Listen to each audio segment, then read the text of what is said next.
पाकिस्तान के 7 खिलाड़ियों ने न्यूजीलैंड जाने के लिए वीज़े अप्लाई किए। जब इमिग्रेशन ऑफिसर ने इनके फेडरेशन से रब्ता किया कि जी आपके 5 प्लेयर और 2 ऑफिशियल्स 7 लोगों ने वीज़े अप्लाई किए कि जी हम न्यूजीलैंड में मैच खेलने जा रहे हैं, तो क्या ये टीम दुरुस्त है कि नहीं। तो उसके बाद फिर जो फेडरेशन वाले हैं उन्होंने क्या जवाब दिया, जिसके बायस ये सारे खिलाड़ी सातों के सातों पाकिस्तानी है ना, इनके ना सिर्फ वीज़े रिजेक्ट हो गए बल्कि कार्रवाई का भी इनके खिलाफ फैसला किया गया है और मुल्क की जो बदनामी हुई है वो अलग।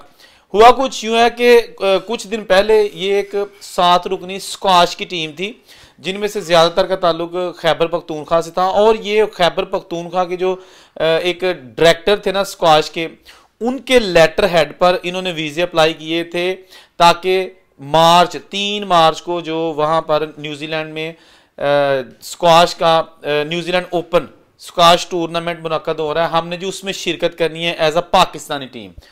ये जनाब लेटर हेड, आपको पता है ना जब वीज़ा अप्लाई किया जाता है तो इनविटेशन लेटर्स और जिस अदारे से आपका ताल्लुक हो उसका एक लेटर भी साथ लगाया जाता है। तो इन 7 खिलाड़ी यानी कि 5 प्लेयर और 2 ऑफिशियल्स, इन्होंने जनाब खैबर पख्तूनख्वा के स्पाउस डिपार्टमेंट का जो है ना एक लेटर साथ लगाया।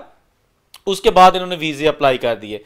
न्यूजीलैंड की जो एम्बेसी पाकिस्तान में है उन्होंने जनाब वीज़े का प्रोसेस करते हुए ईमेल की जो फेडरेशन है खैबर पख्तूनख्वा वालों के नहीं, जो मेन फेडरेशन है पाकिस्तान की स्क्वाश फेडरेशन, उनको कहा कि जी फौरी तौर पर ये ज़रा चेक करके बताइएगा कि ये 7 लोग जो न्यूजीलैंड का वीज़ा अप्लाई किया है जिन्होंने, क्या ये वाकई उस इवेंट में हिस्सा लेने के लिए पाकिस्तान की नुमाइंदगी कर रहे हैं। तो फेडरेशन के जो ओहदेदारान है उन्होंने कहा कि जी बिल्कुल नहीं है, हमें तो पता ही नहीं है इस चीज़ का। ये जो इन्होंने लेटर साथ लगाया हुआ है खैबर पख्तूनख्वा के स्पोर्ट्स डायरेक्टर का, वो तो 2023 के इस ओहदे पर है ही नहीं है, साइन उसके हुए हैं लेकिन वो बंदा जो है ना वो उस ओहदे से फारग हो चुका है 2 साल पहले का। तो उसका लेटर जो उसके साइन करके जाली लेटर हेड पर बंदों के नाम लिखे जिस पर यह लिखा गया था कि जी ये जो लोग 7 हैं ये पाकिस्तान के खिलाड़ी हैं, न्यूजीलैंड में जा रहे हैं 3 मार्च से शुरू होने वाली New Zealand junior squash open tournament में हिस्सा लेने के लिए, लेकिन इनके जो तमाम अखराजात होंगे वो हम बर्दाश्त करेंगे। यानी कि ये लेटर पे लिखा हुआ था जो फेक लेटर था, असल लेटर नहीं था। तो इस बार जो न्यूजीलैंड की जो आपको पता ही है एम्बेसी वो चेक करती है कि जी आया कि वाकई ऐसा कोई इवेंट हो रहा है या नहीं हो रहा।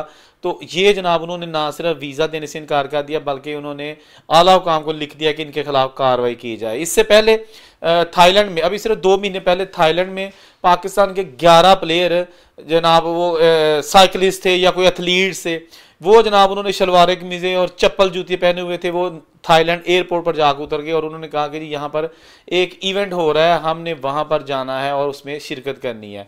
उन्होंने पूछा कि किस इवेंट में आपने जाना है, किस जगह हो रहा है। इन्होंने जब बताया एयरपोर्ट पर, तो जो एयरपोर्ट पर इमिग्रेशन वाले उन्होंने मुतलका एसोसिएशन से पूछा कि जी ऐसा कोई इवेंट हो रहा है। उन्होंने कहा जी इवेंट तो हो ही कोई नहीं रहा ऐसा, पाकिस्तान की टीम कहाँ आ गई यहाँ पे। तो उन्होंने जनाब उन सब को जनाब वहाँ पे पकड़ लिया और साथ उनको शक हुआ कि ये जो शलवारें कमीज़ें पहन के गए थे ना, उनके पास जो उनके बैग थे ना उसमें भी कोई किट नहीं थी। आप अंदाज़ा करें, किट का मतलब जो खेलने वाला यूनिफॉर्म होता है वो आपने पहना नहीं है, चले पहना नहीं है कम से कम आपके पास जो हैंड कैरीज है उसमें तो होना चाहिए ना, जॉगर्स वगैरह।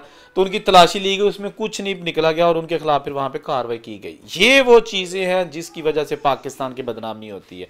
ये वो लोग हैं जो दूसरे लोगों जिन्होंने अच्छे तरीके से बाहर जाना होता है वीज़ा लेके, उनके लिए भी परेशानी का सबब बनते हैं। आपको पता है कि अक्सर सुनने में आती हैं खबरें कि जी एयर होस्टेस जो है ना वो कनाडा गई और वापस ही नहीं आई जहाज़ के साथ, कोई वहाँ पे एथलीट गुम हो गया, कोई कबड्डी का प्लेयर गया वो नहीं इसका मिल सका, कोई ऑफिशियल। ये चीज़ें अक्सर मीडिया में आती रहती हैं लेकिन इनका सद्देबाब कोई नहीं, हाल कोई नहीं है। हर बंदा पाकिस्तान छोड़कर बाहर जाना चाहता है। बहरहाल हमारी कोशिश थी कि जो भी इन्फॉर्मेशन थी आप तक पहुँचाए, जहाँ रहे खुश रहें और उसे कोई इजाज़त दीजिए। अल्लाह हाफ़िज़।